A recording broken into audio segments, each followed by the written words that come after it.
Erica, and if a person does do that, oh, okay, so this is continuation of the earlier question from Erica here. Let me get my PPA for one of my products will expire in April. Should I redo it, add another feature and resubmit?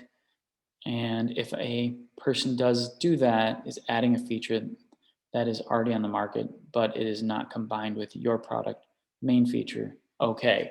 Well, I guess I don't necessarily know what you mean by is it okay.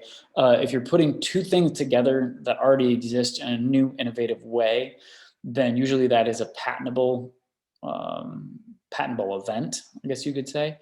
And so yes, and part of it is, or I guess part of my um, way that I do the patent process is I kind of like throw in the kitchen sink and later on let the attorney decipher what we're going to get patents on, because they can take stuff out, they cannot put stuff in, and that's the big difference. So you need to define what that is and say like um,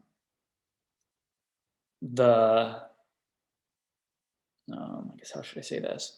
Um,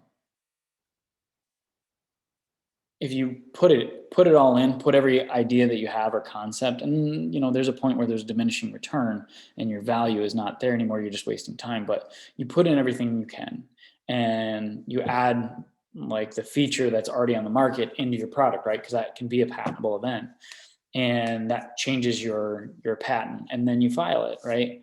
And later on down the road, they might say, well, that doesn't necessarily work. They just don't have to include it in the utility filing and you're safe. But if they say, yeah, this is going to be the core of this patent, then sweet, you're covered. You got it. So that's kind of how I approach it, is I do more of a kitchen sink approach.